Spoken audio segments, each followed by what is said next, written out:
Olá, tudo bem? Bem-vindo à nossa terceira teleaula da disciplina de Urgência e Emergência em Enfermagem.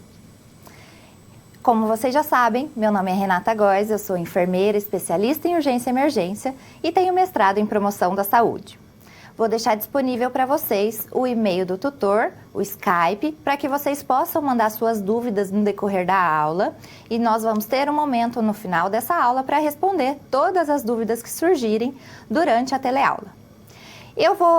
Hoje nós vamos continuar a nossa interatividade. Eu trouxe, além do Kahoot, que é uma boa interatividade para que a gente possa fazer uma troca de conhecimentos, também trouxe um exercício de fixação para que a gente tenha maior fixação de todo o conteúdo que a gente aprendeu na teleaula de hoje. Nós vamos agora para o convite ao estudo para que a gente fale sobre todos os temas que vai abordar essa teleaula. Nós começamos falando dos traumas abdominais. Nós vamos falar tanto do trauma contuso, como também do trauma penetrante, falando das diferenças entre eles. Quando eu falo um trauma contuso, eu estou falando de um trauma decorrente de uma desaceleração, por exemplo. Então, um trauma que ocorre por causa de uma queda ou um trauma ocorrendo em uma sequência de um atropelamento e ele vai fazer uma contusão, mas que não tem nenhuma abertura visível na pele. Já o trauma penetrante geralmente é causado por projétil de arma de fogo, por ferimento por arma branca, como faca, tesoura, e ele vai causar uma comunicação na parede abdominal com as vísceras. Então, os órgãos internos vão ter uma passagem, uma abertura que podem ser visualizados por fora da pele do paciente. Nós também vamos falar em situações de fraturas. Vamos compreender e fixar os tipos de fraturas e também falar de outros tipos de lesões musculoesqueléticas, como lesões de partes moles. Por exemplo, incisões, punções, amputações, abrasão, laceração e também avulsão. Nós vamos conseguir diferenciar todos esses termos e entender como é feita a conduta de atendimento em cada uma dessas situações. E para a gente finalizar nossa teleaula de hoje, nós também vamos falar sobre sequências de afogamento. Nós vamos entender que, apesar da prevenção ser a melhor solução, muitas vezes acontecem os afogamentos. E para que a gente possa, então, conseguir fazer um atendimento adequado para as vítimas de afogamento, nós vamos precisar sempre poder classificar esse afogamento. Então, nós vamos entender qual é o grau de afogamento de 1 a 6 e, baseado nessa classificação, nós vamos fazer a intervenção adequada para cada um dos pacientes. Então, não só em um ambiente hospitalar ou pré-hospitalar nós vamos ter esse contato. Muitas vezes, durante um final de semana, nós podemos estar em uma situação em que nos obrigue a fazer esse atendimento de um afogado e nós precisamos conhecer esses graus do afogamento para que a gente possa fazer a intervenção necessária. Para a gente começar a nossa aula de hoje, nós vamos começar falando de trauma de abdômen. Então, quando eu falo em um trauma abdominal, o nome mesmo já vai me ajudar a elucidar isso. Eu estou falando em uma lesão de acometimento da região abdominal. As lesões abdominais têm que ser muito bem estudadas, porque a cavidade abdominal ela pode alocar uma grande quantidade de sangue. Então, por exemplo, se eu tiver uma vítima de um acometimento abdominal, de um trauma abdominal, e esse trauma não for identificado, essa vítima pode ter uma grande perda sanguínea, sem que essa perda sanguínea possa ser visualizada.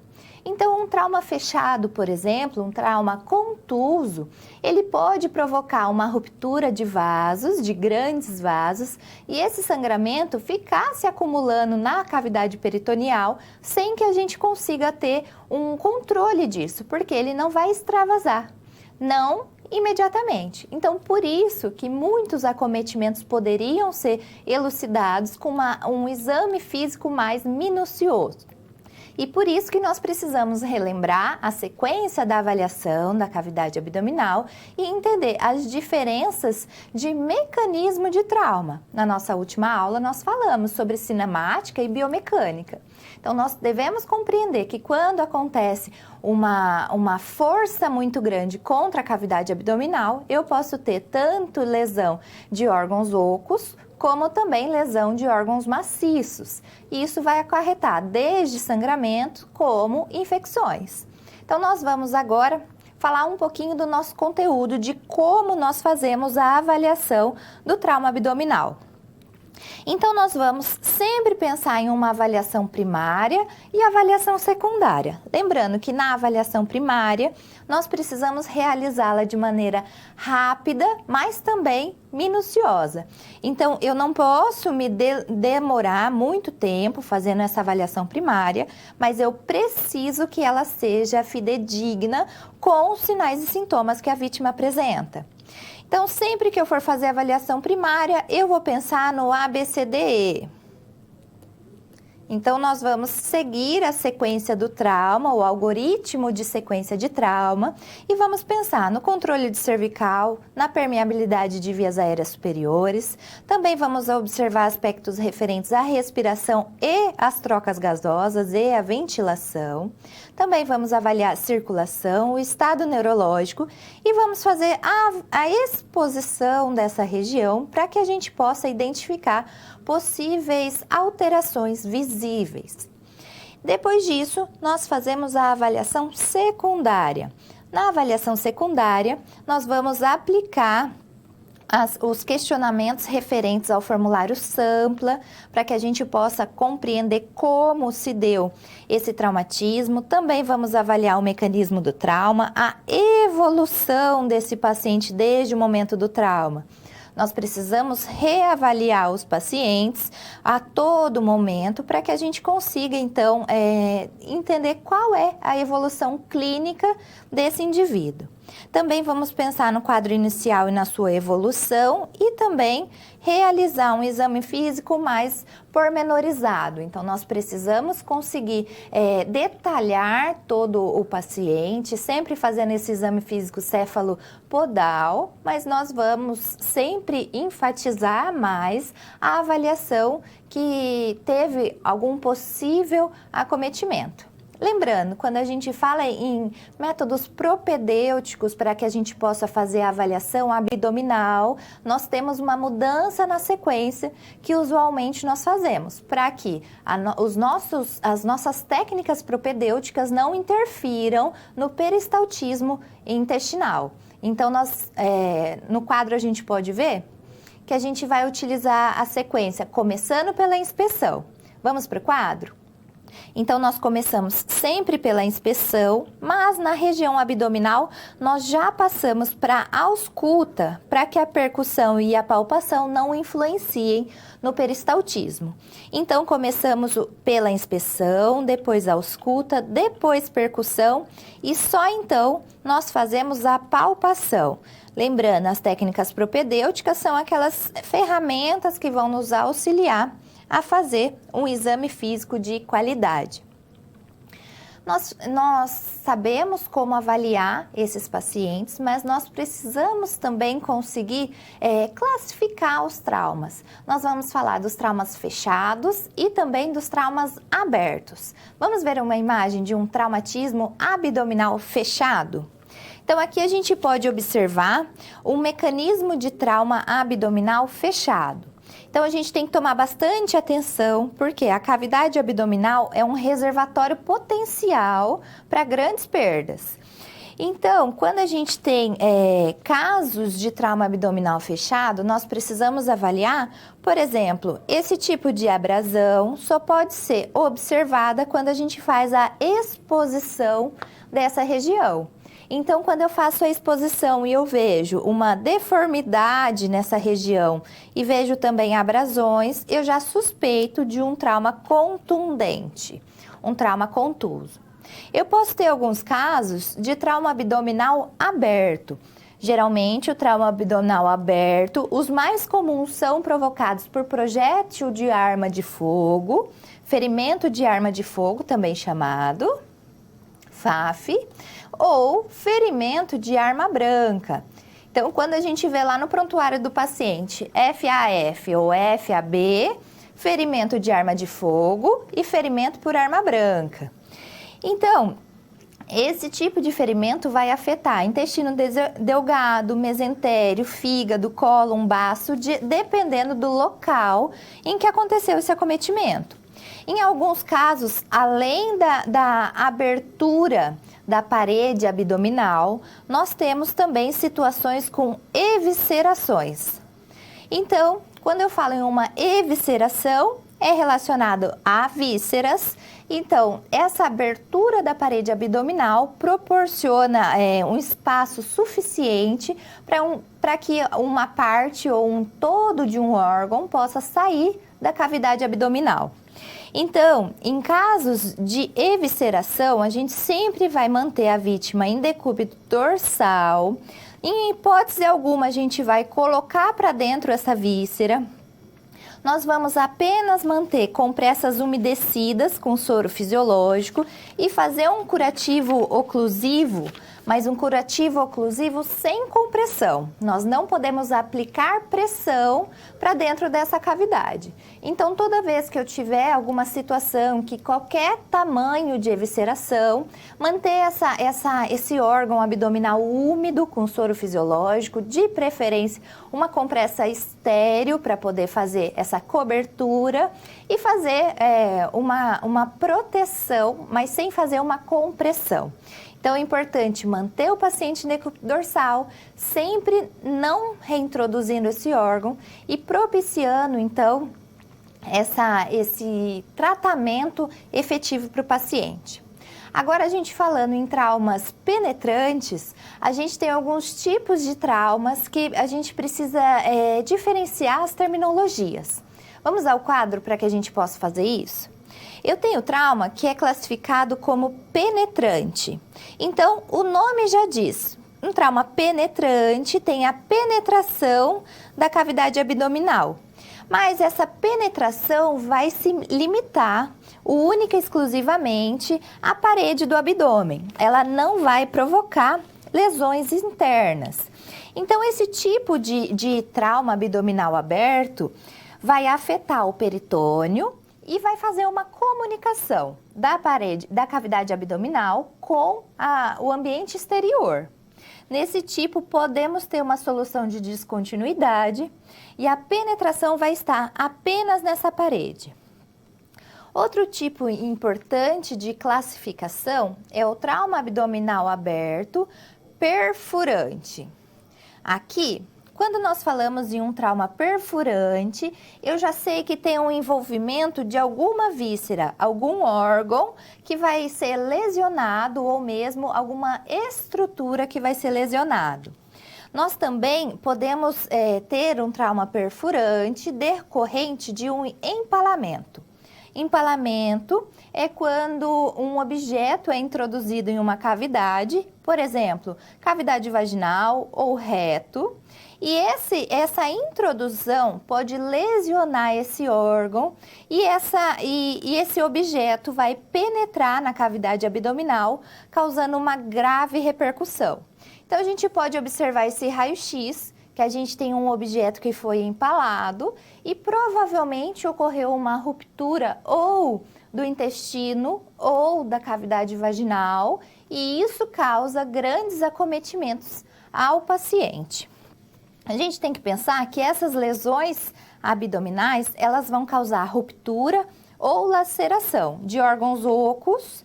Os órgãos ocos vão propiciar a liberação de fezes, de alimentos, de bile, de urina, ou também vão provocar uma infecção, como uma peritonite. Quando eu tenho uma perfuração de órgãos sólidos, como fígado, baço, rins, eu vou ter uma grande probabilidade de hemorragias internas.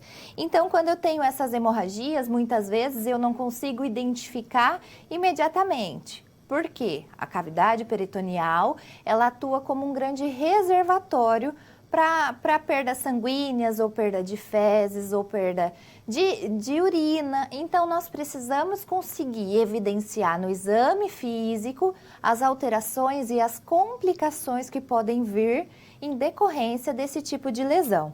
Então, nós precisamos entender que a cavidade abdominal ela vai ser uma proteção para vários órgãos. Então, qualquer tipo de acidente ou contundente ou perfurante ou qualquer penetrante, nós vamos ter uma exposição desses órgãos e podemos ter também uma lesão. Então, quando eu tenho essa lesão, o órgão ou deixa de realizar a sua função ou acaba se rompendo, se deteriorando. E isso causa grandes complicações. As principais complicações são a peritonite e também a hemorragia interna. Nós vamos falar então de outras complicações que podem vir em decorrência desse tipo de lesão. Vamos ao quadro para vê-las?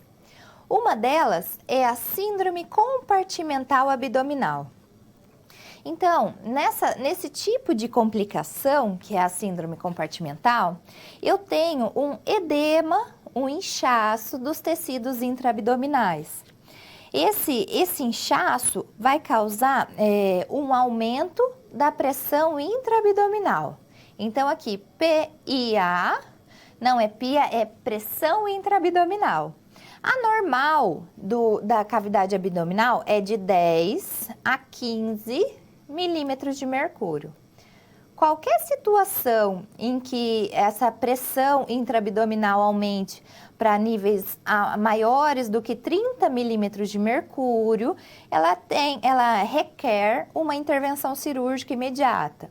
Por quê? Uma pressão intraabdominal elevada causa uma diminuição da perfusão dos tecidos. Ou seja, a irrigação, a troca de nutrientes, de oxigênio, não acontece como deveria.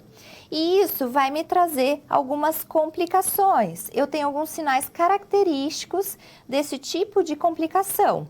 Por exemplo, alteração da pressão em vias aéreas superiores. Eu também posso ter dispneia, uma ventilação inadequada, hipoxemia, ou seja, diminuição da concentração de oxigênio no sangue, oligúria, pouca concentração de urina. E nesses casos em que a pressão intraabdominal está muito alta, é indicado a perineostomia. Então, se a pressão intraabdominal tiver níveis acima de 30 milímetros de mercúrio, o médico já vai cogitar a possibilidade, a hipótese de poder fazer esse procedimento. A perineostomia é a abertura do peritônio para que ele possa, então, permitir que esse edema regrida e, posteriormente, o médico faz o fechamento desse peritônio. Aqui a gente vê dois exemplos. Essa estrutura que fica acoplada na região abdominal do paciente é uma bolsa de Bogotá. Então, ela vai tirar todo e qualquer resquício de ar que possa estar nessa cavidade e vai conseguindo fazer a drenagem também de sangue ou de sujidade. Essa bolsa de Bogotá é colocada para que ela faça uma proteção dos órgãos abdominais enquanto a parede abdominal está exposta. Então, durante o atendimento, geralmente o paciente fica sedado em UTI e é feito essa intervenção como urgência, em graus de extrema urgência, para que a pressão intraabdominal possa ir regredindo conforme o edema também for regredindo.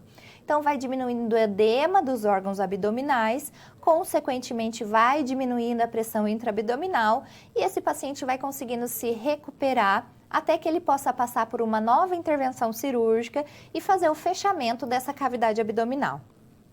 Nós temos vários tipos de procedimentos que são realizados. Esse é um dos tipos de complicações que podem vir com o aumento da pressão intraabdominal. Eu trouxe um exercício, uma situação problema, para que a gente possa entender como a intervenção de enfermagem é importante em casos de traumatismo abdominal. Então, vamos ver essa situação-problema? Então, situação-problema referente a trauma abdominal. Tenho algumas perguntas. Então, a primeira pergunta, o que é o trauma abdominal? Eu também estou perguntando quais são os possíveis diagnósticos de enfermagem a uma vítima de traumatismo abdominal e também qual a conduta a ser tomada em casos de trauma abdominal aberto. Então, só para que a gente possa recobrar a definição, traumatismo abdominal é tudo que leva a uma lesão da região abdominal. Então, ferimento por projétil de arma de fogo, ferimento por arma branca, queda, atropelamento, acidente automobilístico, agressões. Tudo isso pode causar um trauma abdominal aberto ou um trauma abdominal fechado. E nós temos sempre que pensar nas intervenções de enfermagem, por isso nós vamos traçar os possíveis diagnósticos de enfermagem, para que a gente possa intervir baseado nesse diagnóstico, fazendo os passos do processo de enfermagem. Então, nós falamos sempre em diagnóstico de dor aguda. Toda lesão de vísceras abdominais pode causar um processo doloroso muito grande. Nós temos sempre o risco de sangramento, pode ser aberto ou fechado. Então, quando a cavidade abdominal está fechada, nós não temos essa visualização, nós não sabemos se algum vaso se rompeu. E uma lesão aberta tem um risco de sangramento muito maior, porque daí a gente já tem certeza que algum acometimento teve nessa região. Nós também falamos da perfusão tissular gastrointestinal ineficaz, por quê? Se esse vaso se rompeu, provavelmente ele não está levando o suprimento sanguíneo necessário para essa região. Sempre vamos pensar em um débito cardíaco diminuído, porque se tem menos sangue, a gente vai ter uma diminuição do débito cardíaco.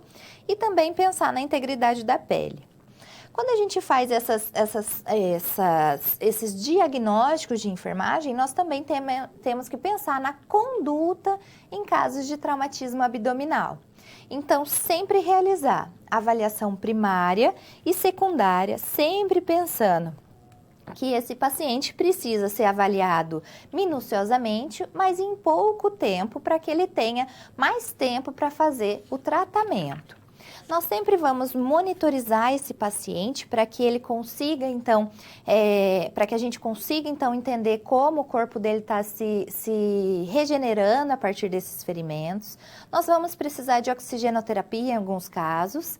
Sempre pensar, a conduta é a mesma para todo tipo de trauma. Então, nós precisamos também estabelecer um acesso venoso calibroso, já fazer a coleta de exames laboratoriais, realizar a sondagem gástrica e vesical.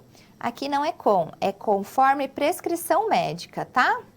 Fazer a sondagem gástrica e vesical, se o médico pedir, e também fazendo a avaliação das características, tanto da quantidade, quanto da coloração, da textura desses débitos, para que a gente possa, então, compreender o que está se passando dentro da cavidade abdominal. Realizar curativos, se tiver necessidade, encaminhar o paciente para mais exames complementares, como tomografia, raio-x ou ressonância, em alguns casos, e preparar para possível intervenção cirúrgica, principalmente em caso de traumatismo abdominal aberto, e também realizar a sistematização da assistência de enfermagem.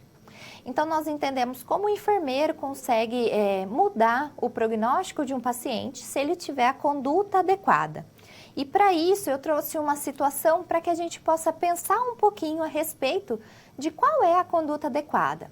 Então, eu chamei de exercício de fixação.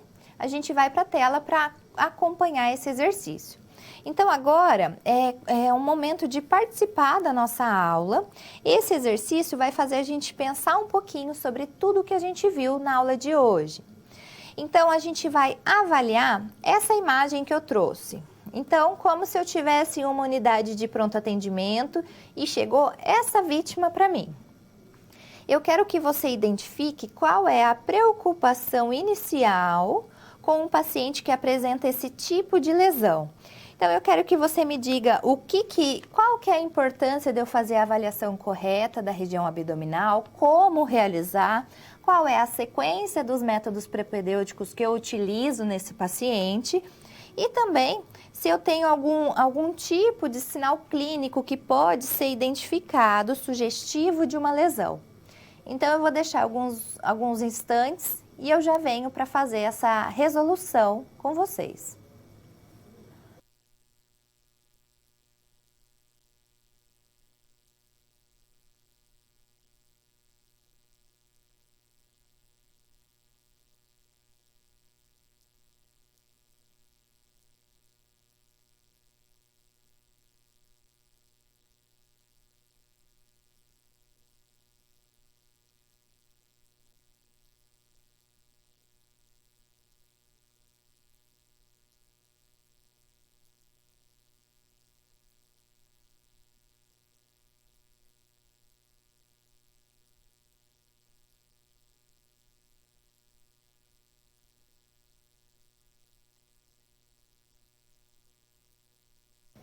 Então, eu estou vendo essa imagem e se essa imagem fosse referente a um paciente que eu estou atendendo, em primeiro lugar, eu já vou suspeitar de um traumatismo abdominal, porque eu tenho essa lesão, essa equimose na região periumbilical. Essa equimose é sugestiva de uma lesão causada por um equipamento de proteção de um veículo, por exemplo, um cinto de segurança, e ele tem também áreas de abrasão na proximidade distal dessa região umbilical. Então, o que eu consigo entender? Se ele causou até mesmo uma abrasão, como se fosse uma escoriação, uma perda da continuidade da pele, esse trauma foi muito intenso. Então, se eu tive um trauma intenso nessa região, eu tenho que pensar nos órgãos que podem ter sido acometidos. Então, quais são os órgãos que eu tenho nessa região? Então, eu vou ter aqui, pelo menos, intestino delgado, intestino grosso, eu vou ter acometimento renal, eu posso ter também algum acometimento de vesícula, bexiga, por exemplo, eu posso ter vários tipos de acometimento e isso vai causar alterações se eu tiver, por exemplo, um sangramento. Eu tenho que pensar, a minha preocupação tem que ser, eu tenho sinais clínicos de lesão abdominal, mas muitas vezes esses sinais clínicos são discretos. Eles podem ser encobertos, por exemplo, por lesões extraabdominais, que foram associadas, pode ser mascarado por um TCE, porque esse paciente pode não ter um estímulo doloroso preservado por alterações do nível de consciência.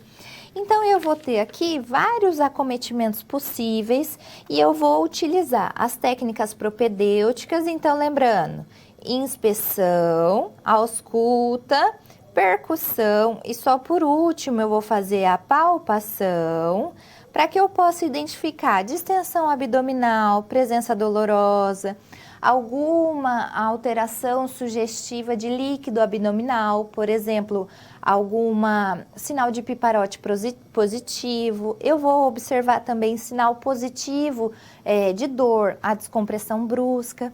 Tudo isso me ajuda a delimitar qual é a melhor solução para eu ter uma conduta de enfermagem adequada. Então, se esse abdômen estiver distendido, por exemplo, esse paciente é muito crítico. Por quê? Ele causou já um sangramento tão grande, uma perda de líquido ou de conteúdo intestinal, por exemplo, tão grande, que esse conteúdo já está em contato com o peritônio. Isso pode trazer uma peritonite e uma sepse em poucas horas. Então, essa avaliação tem que ser minuciosa para que eu possa fazer a intervenção necessária de acordo com cada caso, de acordo com a particularidade do meu paciente. A gente agora vai falar de um outro tipo de acometimento traumático, que é o trauma músculo-esquelético. Quando eu falo em trauma músculo-esquelético, eu tenho que lembrar de todas as estruturas que fazem parte desse sistema músculo-esquelético e vários são os tipos de lesões que podem causar danos a essas estruturas. A gente vai fazer uma breve revisão de todos esses componentes do sistema musculoesquelético para entender quando eu tenho lesões de parte mole ou quando eu tenho, por exemplo, fraturas ósseas. Vamos começar, então, falando desse trauma musculoesquelético? Então, falando em traumatismo, esses traumas são fatores mecânicos e biológicos que interferem diretamente na consolidação óssea. Eu vou pensar que quando eu falo das estruturas que compreendem o sistema musculoesquelético, eu tenho os ossos, os músculos, os ligamentos, os tendões, as cartilagens, e todos eles precisam ser observados porque eles são inervados, eles recebem suprimento sanguíneo com nutrição, oxigenação pelos vasos, e eles precisam dessa visão aprofundada. Quando eu falo dos ossos, eles vão proporcionar suporte e proteção ao corpo. Os ligamentos proporcionam estabilidade e também restrição para os movimentos articulares. Os tendões são um tecido conectivo que vai ligar os músculos aos ossos. As cartilagens têm função de absorção de impacto, de proteção dos ossos e também das articulações. E os músculos que vão nos possibilitar a movimentação e até mesmo a manutenção da postura. Se eu tiver algum problema, alguma fratura óssea, ela passa por vários processos para chegar à parte de consolidação. Então, por exemplo, eu tive uma lesão óssea, depois disso o meu corpo passa por um processo inflamatório que vai gerar uma proliferação celular, ou seja, vai dividir as células, vão vir outras células para poder regenerar esse osso, passa pelo processo de ossificação. Então, é uma produção constante de células que vão gerar essa intervenção óssea. Depois acontece o processo de remodelação, para que a gente não tenha o surgimento de calos ósseos, por exemplo. E aí sim acontece o processo de consolidação.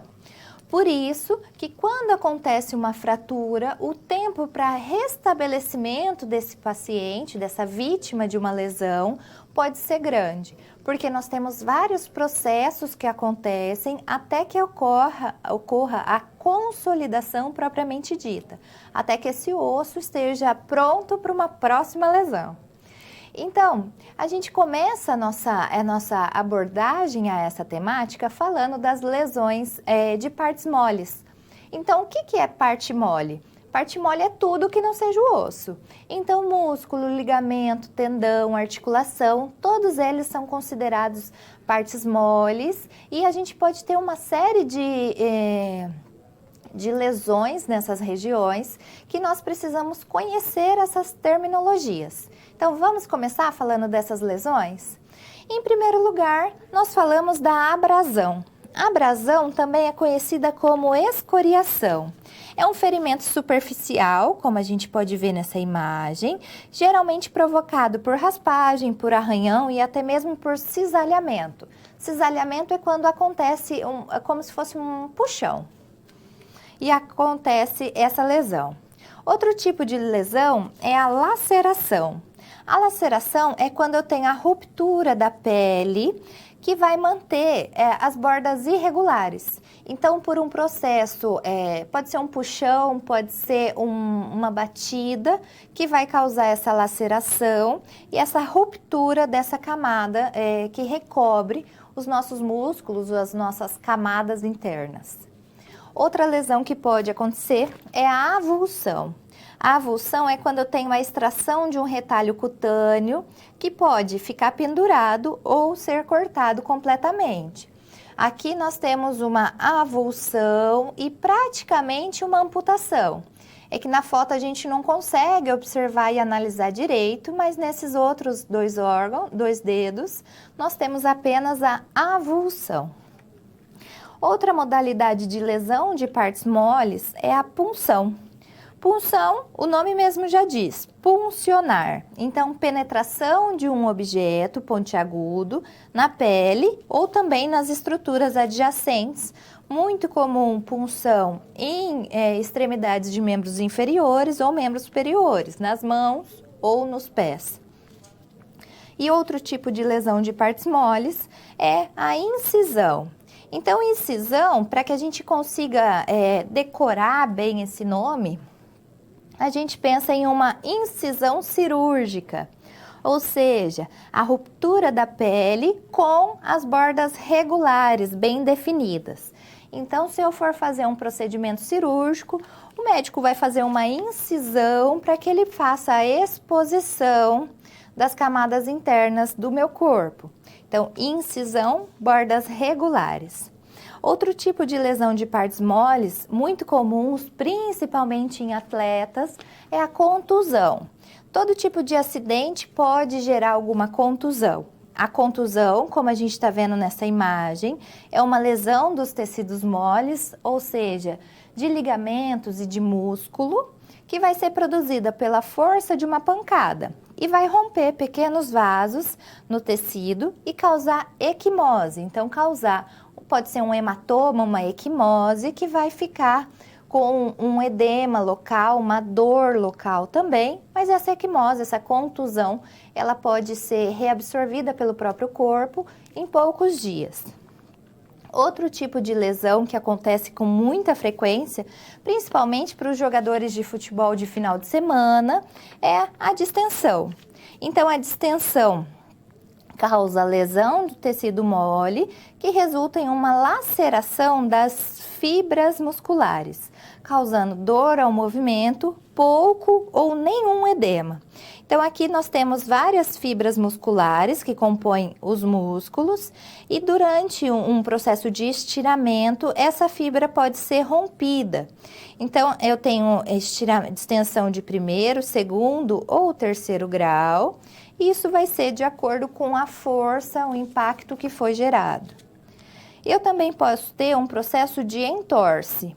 Entorse, ele é um nome muito usual que corresponde a uma lesão ligamentar, onde esses ligamentos são estirados, ou seja, ele vai ficar como um elástico, ele vai aumentar o seu diâmetro e nesse aumentar o diâmetro, ele vai sofrer uma ruptura, pode ser total ou parcial, que vai causar imediatamente dor, edema e um grande hematoma, porque muitas vezes ele vai gerar também a ruptura de vasos que estão irrigando essa região.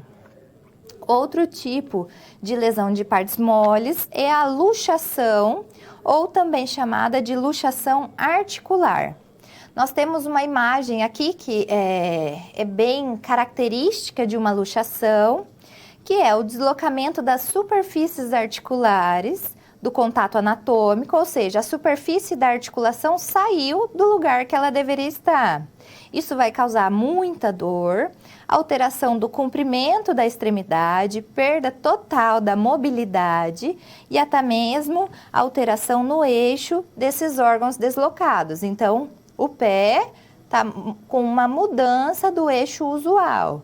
Aqui, essa articulação acromioclavicular, ela também saiu do lugar usual. Então, essa articulação perde a sua possibilidade de movimentação. Eu não tenho mais mobilidade e esse osso fica deslocado. E por último, eu tenho também as amputações que podem retirar, perder parte ou todo um membro, característico de acidentes com grande magnitude de energia. Então, energia muito grande para poder fazer esse processo de amputação. Então, nós sabemos que nosso sistema osteomuscular, ele tem vários componentes. Nós falamos agora das lesões de partes moles, mas nós temos também as lesões de ossos. Então, as fraturas, elas acontecem quando a gente tem uma energia muito grande, uma força muito grande, e elas podem acontecer de diversas formas. Então, eu trouxe vários tipos de fraturas, mas a gente tem várias literaturas que podem trazer até outras classificações. Eu trouxe as mais usuais, as mais comuns, e a gente vai fazer o detalhamento de uma por uma para que a gente conheça todas essas terminologias que são utilizadas na área de urgência e emergência. Então, vamos falar das fraturas ósseas. Então, fratura quebra da continuidade do osso é definida de acordo com o seu tipo e a sua extensão. Por exemplo, eu tenho a fratura transversa, que é uma fratura transversal em relação ao eixo. Então, o eixo é vertical e eu tenho uma fratura horizontal. Ela é transversal, vai cortar o comprimento desse segmento ósseo. Outro tipo de fratura é a longitudinal. Essa fratura acontece ao longo do eixo do osso, então, no mesmo sentido do comprimento desse osso. Eu posso ter também a fratura que nós chamamos de oblíqua. A fratura oblíqua, ela vai acontecer no sentido diagonal. A fratura cresce na diagonal do eixo do osso. Ela pode ser chamada também de oblíqua desviada. Em geral, esse tipo de fratura, os segmentos ósseos, eles vão se deslocar. É muito comum a fratura oblíqua desviada em casos de fratura exposta. Nós podemos ter também a fratura espiral. Então, a gente vê essas setinhas aqui demonstrando para a gente que na fratura em espiral, um pedaço do osso sofre um processo de rotação e esse processo causa a fratura. Eu tenho também a fratura que a gente chama de fratura simples ou também fratura incompleta, em que o osso é parcialmente danificado. Então, ele tem um lado dele é fraturado, mas ele não se quebra completamente. O resto do osso permanece intacto. Muitas vezes eu não tenho perda da função dessa região. Por isso que às vezes essa fratura acaba se consolidando de uma maneira errada, porque não é feita a intervenção necessária devido à sua menor complexidade ou à sua maior dificuldade para ser avaliada. E eu tenho também a fratura cominutiva. A fratura cominutiva é uma fratura em que o osso se quebra em vários pedaços. Muitas vezes, quando acontece esse tipo de fratura cominutiva, é quando precisam ser utilizados placas, órtices, para que a gente possa fazer, então, essa fixação. E muitas vezes também acontece a necessidade de utilizar um fixador externo que vai segurar esse osso no lugar que ele deveria, até que a placa se consolide junto a essa estrutura óssea e essa fixação externa possa ser retirada. Então, a gente tem que pensar no passo a passo que nós vamos seguir todas as vezes que a gente tiver lesão, fraturas ósseas ou lesões de partes moles. Então, eu trouxe para a gente acompanhar o atendimento no trauma musculoesquelético, o passo a passo que deve ser realizado para que a gente consiga, então, atender as vítimas desse acometimento. Então, a gente começa falando em fazer a avaliação primária e secundária. Então, aqui, sem dúvida, a gente vai seguir o protocolo, o ABCDE, o algoritmo do trauma, da mesma maneira que todos os acometimentos traumáticos. Nós vamos fazer o controle de sangramentos externos. Então, se eu tiver alguma hemorragia externa, eu vou utilizar um curativo compressivo estéreo para poder fazer esse controle. E, posteriormente, eu vou fazer também, considerar uma breve limpeza dos ferimentos abertos com soro fisiológico. Então, em que caso que eu vou considerar essa limpeza? Em casos onde esse indivíduo teve uma fratura aberta em terra ou no asfalto. Então, eu tenho sujidades aparentes visíveis, então eu considero a limpeza com soro fisiológico em jato. Também penso em cobrir os ferimentos abertos sempre com curativo estéreo, realizar uma reposição volêmica com Ringer lactato, se for necessário, avaliar pulso periférico, perfusão, sensibilidade, mobilidade desse membro, sempre realizando a imobilização da região afetada. Quando eu realizo essa imobilização, o processo doloroso diminui para esse paciente, então ele não vai movimentar, ele também não vai sentir tanta dor nesse acometimento, principalmente em situações de fratura de fêmur, fratura de grandes ossos. Eu preciso reavaliar pulso, perfusão, sensibilidade e imobilidade depois de fazer esse processo de imobilização, porque eu posso diminuir a perfusão de acordo com a movimentação do membro.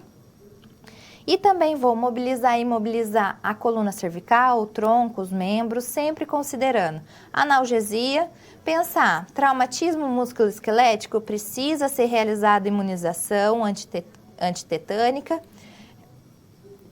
mantendo esse esquema vacinal adequado, e sempre vai ser observado pelo médico a necessidade de uma antibiótico terapia para que ele possa, então, evitar o risco de infecções ocasionadas por essa ruptura, essa exposição. Quando a gente tem os traumatismos musculoesqueléticos, é muito comum acontecer algumas complicações que vão interferir em todo o sistema circulatório do paciente e podem levar a grandes acometimentos, até mesmo ao óbito. Então, a gente vai falar das duas principais complicações que podem vir em decorrência desses traumatismos, para que a gente possa, então, já fazer mais uma situação, problema, para que a gente possa consolidar esse conteúdo que a gente aprendeu. Vamos, então, para o quadro falar das complicações no trauma musculoesquelético. A síndrome compartimental é uma das principais complicações nesses traumatismos. Quando a gente tem uma estrutura em um espaço fechado e essa estrutura é privada de sangue pela compressão dos vasos sanguíneos e a ponto dessa compressão não permitir a oxigenação adequada dos tecidos, nós vamos ter sintomas como dor, diminuição da sensibilidade, perda funcional. E para que a gente possa reverter essa síndrome compartimental, a indicação é um tratamento cirúrgico chamado fasciotomia. Então, ela vai cortar a fáscia muscular e aliviar a pressão que está sendo causada por essa falta de suprimento sanguíneo. Então, a fáscia é um tecido conjuntivo que vai envolver os músculos, os grupos musculares, os vasos e os nervos. É feita uma incisão, um corte, e esse corte vai aumentar esse campo, vai permitir menor pressão dentro desse músculo, e posteriormente esse paciente vai se recuperar e vai conseguir fechar essa abertura e melhorar essa pressão que está. Outra complicação é a síndrome do esmagamento.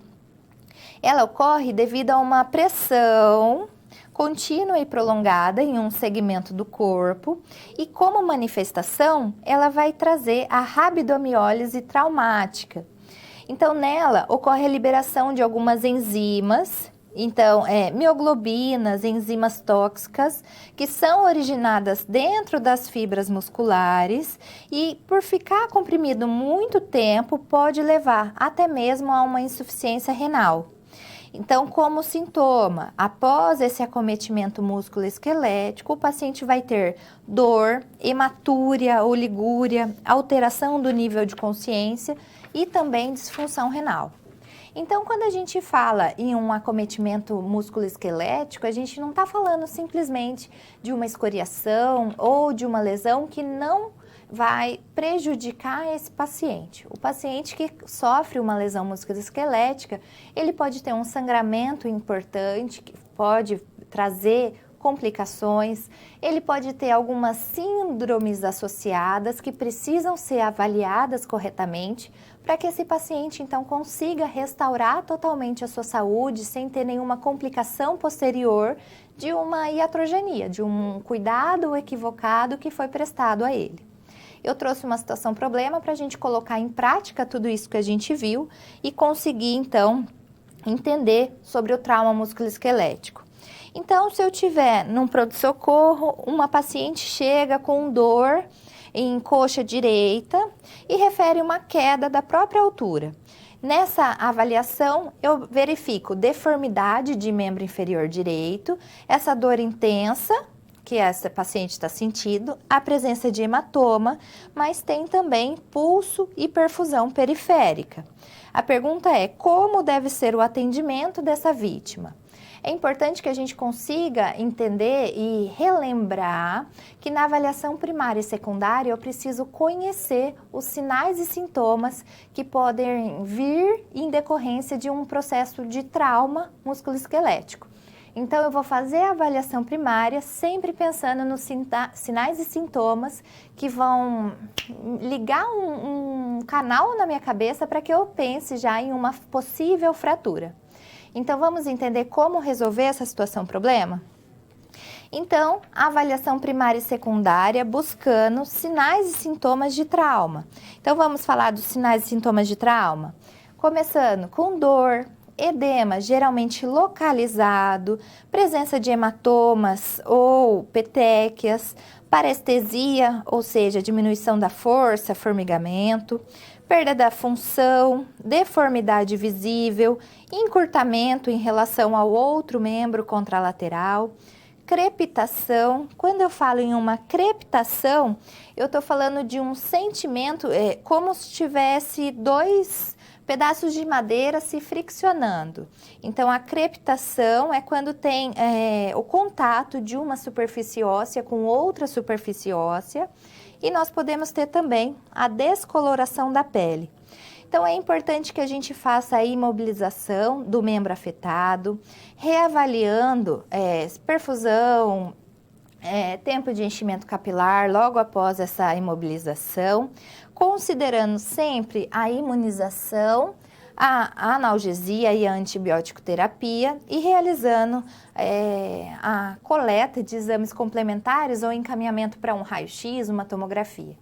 Então, quando eu consigo identificar sinais e sintomas relativos a esse acometimento, eu consigo também trazer um bom cuidado para esse paciente. Ao final da aula, nós vamos fazer o quiz, que vai ser referente aos tipos de fratura que a gente estudou na aula de hoje. Nós vamos então para a nossa última temática dessa aula, que vai abordar um tema muito importante, muito elucidativo, e vamos falar sobre o afogamento. Quando a gente fala em afogamento, é importante que a gente possa fazer a classificação desse afogamento e entender o que é esse afogamento. Então, o afogamento pode ser por imersão ou submersão, onde ocorre a privação da capacidade de trocas ventilatórias do paciente, e isso vai trazer acometimentos, porque nosso corpo consegue ficar cerca de 1-2 minutos privado de um suplemento de oxigênio. Depois desse tempo, progressivamente eu vou tendo complicações que podem ser permanentes, geralmente são permanentes, e poucas delas podem ser revertidas. Então, vamos falar das classificações dos afogamentos para que a gente entenda que ele pode ser por causa primária e secundária, e de acordo com a sua classificação é que nós fazemos a conduta inerente a cada caso. Então, afogamento é um resultado de asfixia, então com entrada de água nas vias aéreas, dificultando ou impedindo a ventilação pulmonar. Ele pode ser por causas primárias, quando não apresenta nenhum fator desencadeante do acidente e o indivíduo vai apresentar uma luta pela vida. Ou ele pode ser também por causa secundária, que é causada por uma patologia que foi associada e vai fazer a precipitação do afogamento. Então, não acontece a luta pela vida. A aspiração da água vai se dar pela dificuldade da vítima em manter-se na superfície da água. Como eu disse, a gente precisa fazer a classificação dos graus de afogamento para que a gente possa, então, entender qual é a intervenção necessária em cada um desses graus. Nós temos graus de afogamento de 1 a 6 e essa classificação vai nos auxiliar a traçar a conduta necessária para cada um dos tipos. Por exemplo, se eu tiver um afogamento grau 1, essa vítima muitas vezes não precisa nem ser encaminhada para um ambiente hospitalar. Uma vítima grau 6 já está em parada cardiorrespiratória e nós precisamos fazer suporte avançado de vida antes de entrar com medidas que vão auxiliar a esse restabelecimento desse afogamento. Então, vamos falar sobre essas classificações? Então, Classificação do afogamento grau 1 ocorre quando acontece uma aspiração de pequena quantidade de água. Na ausculta pulmonar eu posso ter pequena quantidade de sibilos e o paciente vai estar agitado, mais lúcido, sempre podendo apresentar um pouco de cianose por vasoconstrição. Já no afogamento grau 2, nós temos a aspiração de líquido que pode causar algum pequeno distúrbio nas trocas gasosas. Na ausculta, nós vamos ter a presença de estertores difusos, então vários pontos com pequenos estertores, geralmente estertores bolhosos. A cianose vai ser moderada, principalmente em lábios e em extremidades, nas mãos, nos pés. A vítima vai estar consciente, mas com um quadro de agitação mais acentuado e até mesmo chegando a um pequeno estágio de desorientação. A vítima grau 3, ela faz a aspiração de uma grande quantidade de líquido. Quando eu falo em grande quantidade, eu estou falando de 2 a 3 ml por quilo. Ah, professora, mas 2 a 3 ml é pouco.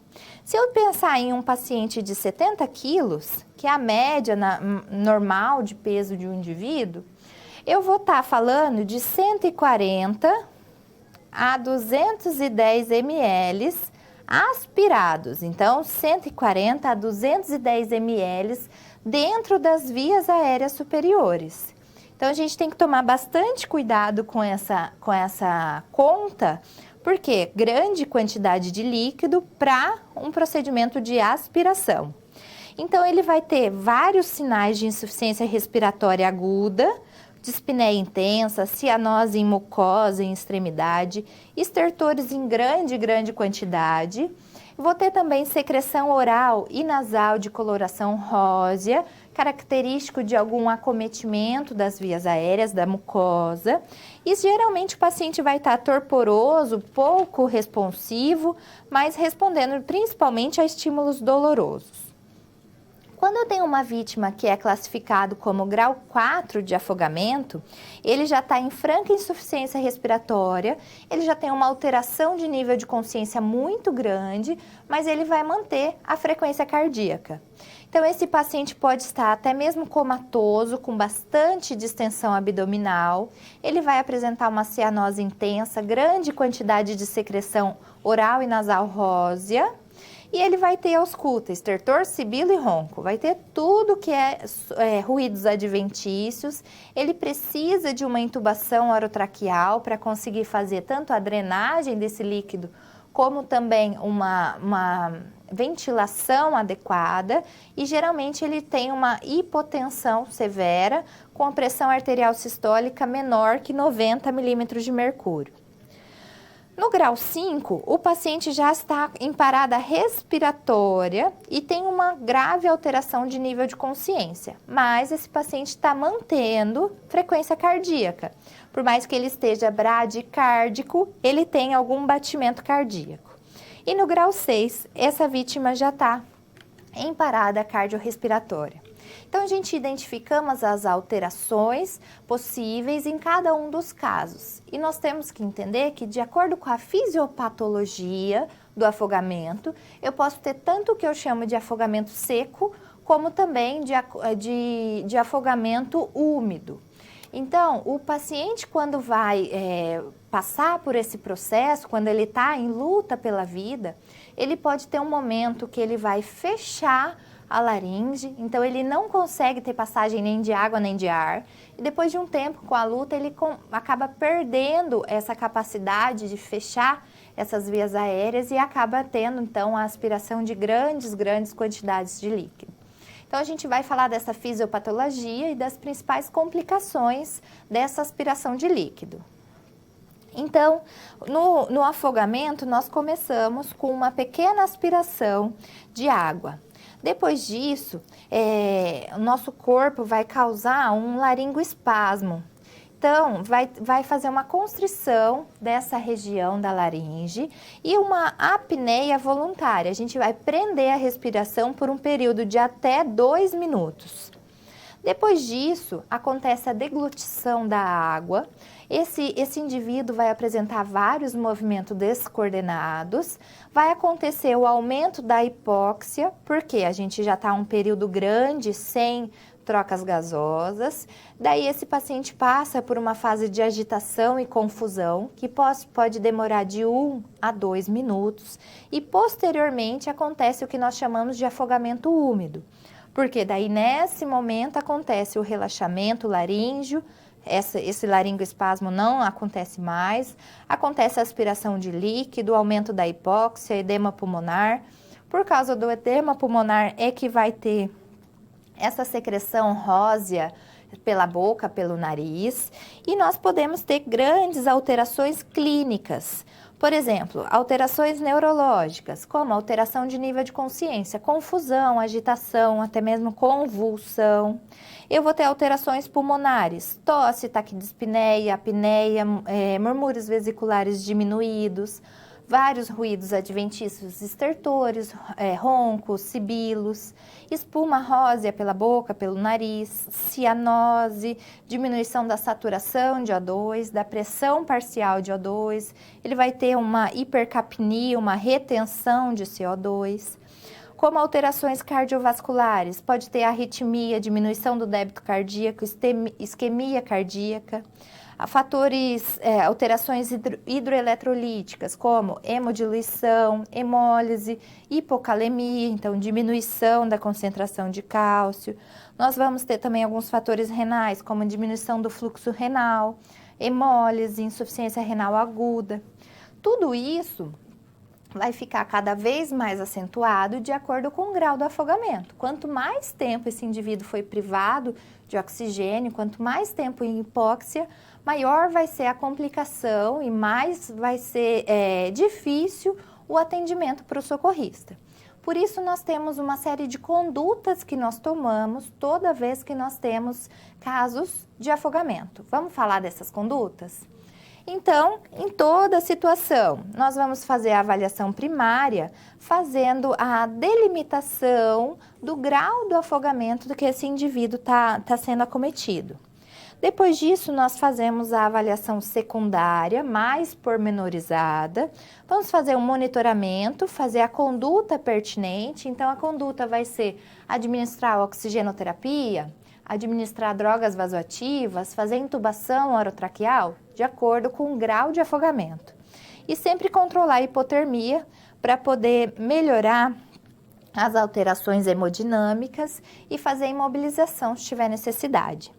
Diagnóstico de enfermagem, nós sempre pensamos em troca de gases prejudicada, padrão respiratório ineficaz, hipotermia, geralmente decorrência da aspiração de líquidos em vias aéreas e também desobstrução das vias aéreas. Eu trouxe um quadro que facilita a nossa compreensão sobre o grau do afogamento e a conduta necessária em cada uma das situações.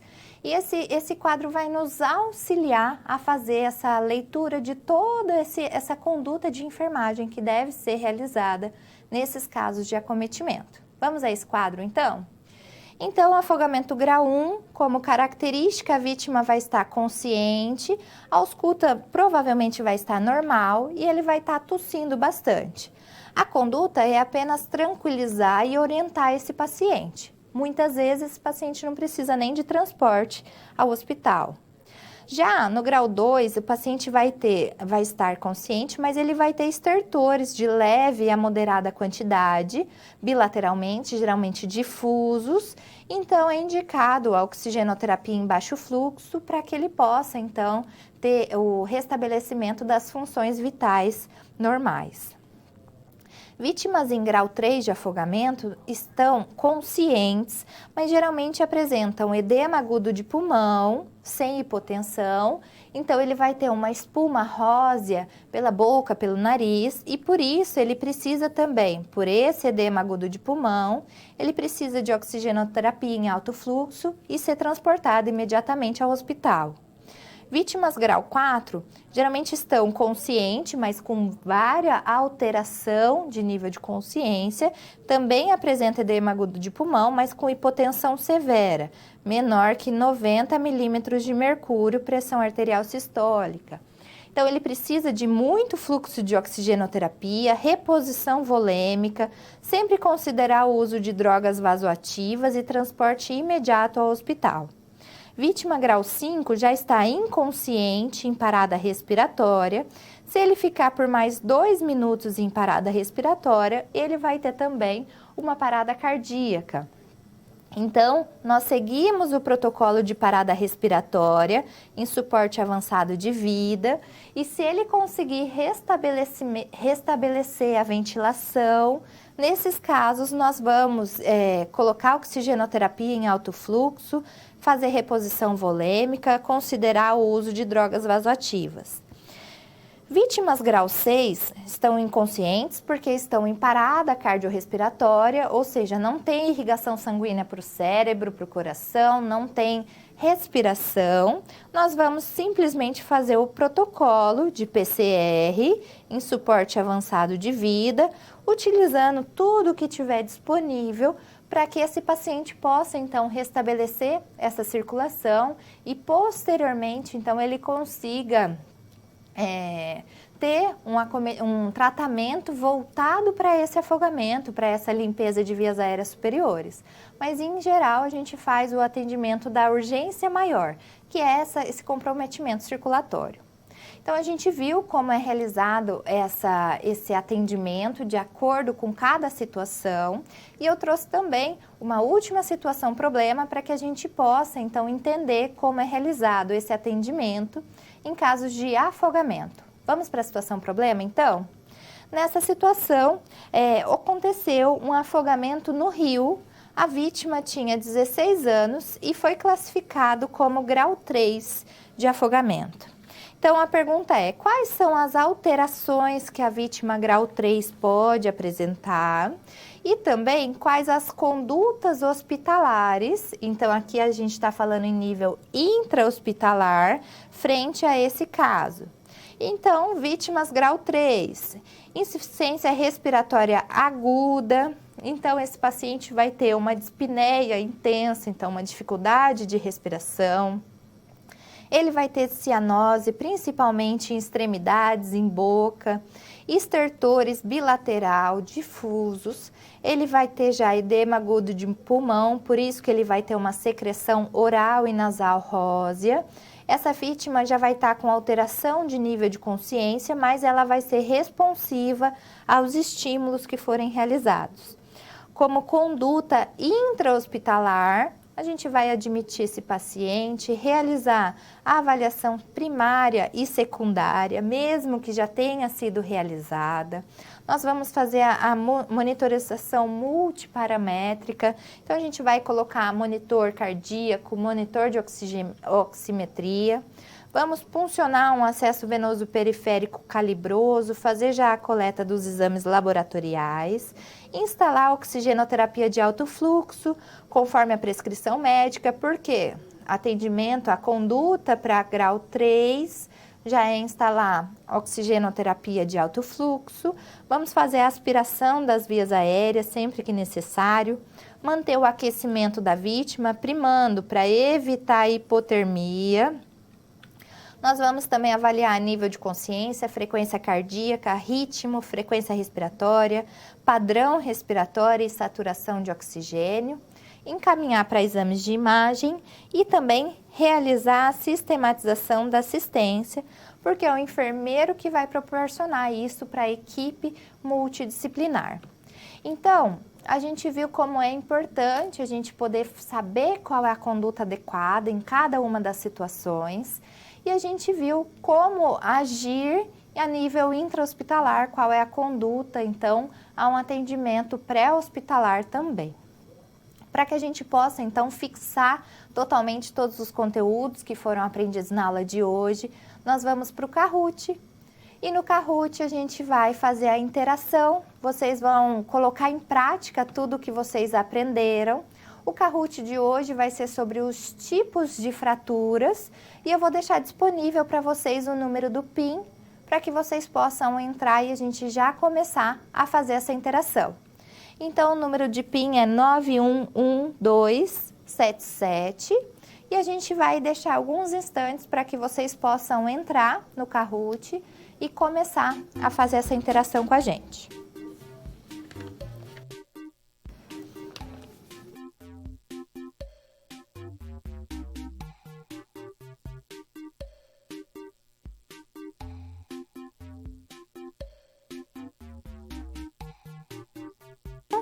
Para que a gente saiba, então, quem está se saindo melhor nessa interação.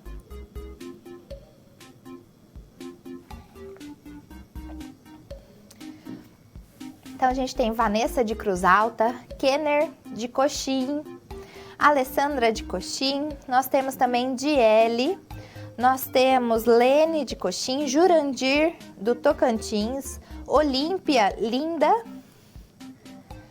a gente tem Mauro também de Coxim, Ju do Paraná, Carol do Rio Grande do Sul, Carla de Joinville, Maria J, Eli, Thaís Jacobina, Maria Santos,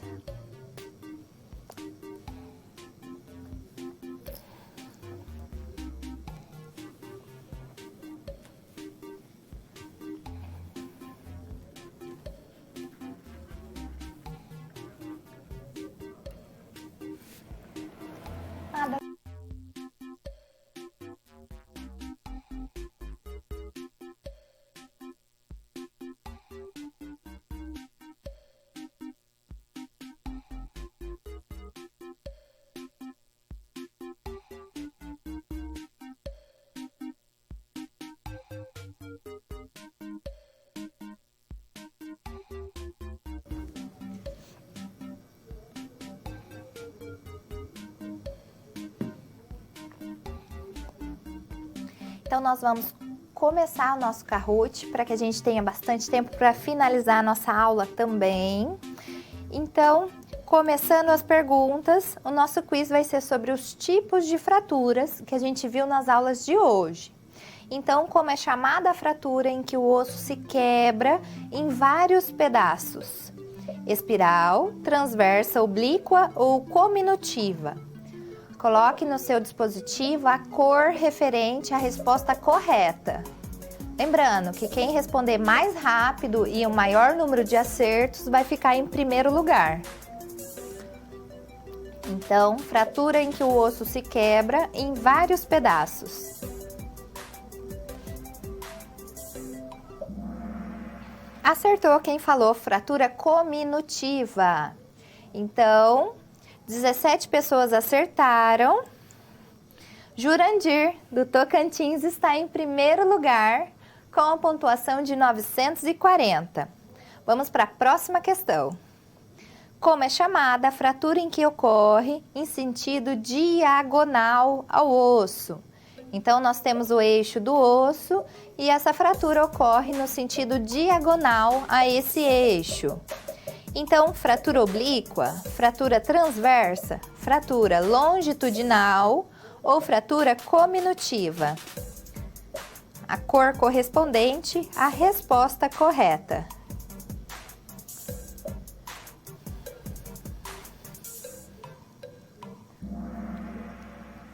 Muito bem, 9 pessoas acertaram que a fratura em sentido diagonal é a fratura oblíqua. Diele, ATM, está em primeiro lugar, 1.836 pontos. Vamos então agora para a nossa terceira questão. Como é chamada a fratura que ocorre ao longo do eixo do osso? Então, no mesmo eixo do osso. Fratura transversa, fratura oblíqua, fratura longitudinal ou fratura cominutiva? Então, quem prestou atenção na aula sabe que a fratura que ocorre ao longo do eixo do osso chama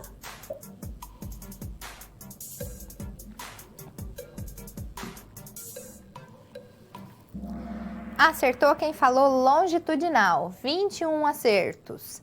Diele está em primeiro lugar ainda, seguida da Glauciele e depois da Vanessa. Vamos então para a nossa quarta questão. Como é chamada a fratura incompleta? Aquela que afeta parcialmente apenas um dos lados do osso. Então, fratura incompleta é a fratura simples, é a fratura cominutiva, a fratura transversa ou a fratura longitudinal.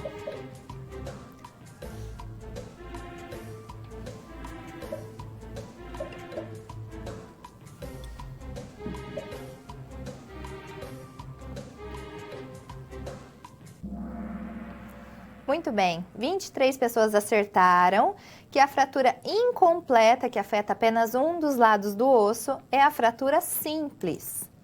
Diele continua em primeiro lugar com 4.042 pontos, seguida logo atrás da Glauciele, 3.933 e da Vanessa. Nossa quinta questão, qual é a fratura que ocorre transversal a um ângulo quase reto em relação ao eixo do osso? Então, nós temos o eixo do osso e essa fratura é transversal. Ela vai cortar esse eixo do osso. Ela pode ser oblíqua, pode ser longitudinal, pode ser cominutiva ou pode ser transversa. Então, essa daqui tá muito fácil, que ocorre transversal ao eixo do osso. 20 pessoas acertaram. Essa fratura é denominada fratura transversa. Diele está ainda em primeiro lugar com 5.238 pontos. Nós vamos agora para a nossa última questão.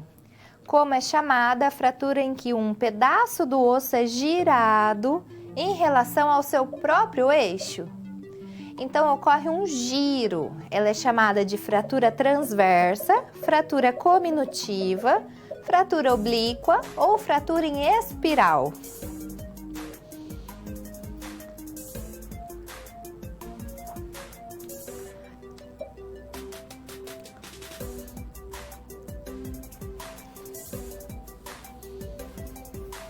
Então, nossa última questão, 25 pessoas acertaram, muito bem.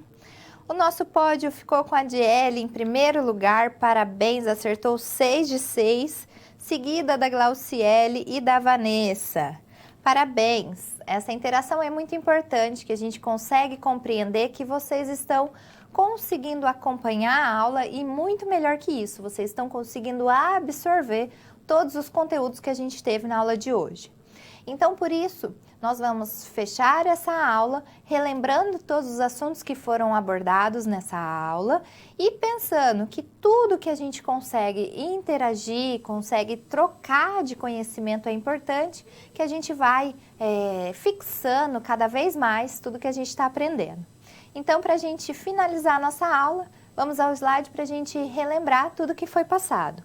A aula que aborda urgências e emergências traumáticas 2, a unidade 3 do nosso material didático. Nós falamos de afogamento, como é um afogamento seco, um afogamento úmido. Nós falamos também sobre vários tipos de fratura e falamos sobre os traumas abdominais. Então, é importante que a gente consiga observar um paciente quando a gente está em um atendimento de pronto-socorro, uma unidade de pronto atendimento, uma UPA, ou mesmo prestando atendimento pré-hospitalar dentro do CIAT ou dentro do SAMU, nós vamos então conseguir observar uma vítima e já ter um olhar crítico, um olhar que já vai levantar as possibilidades de acometimento. A gente vai então minimizar as chances de erro.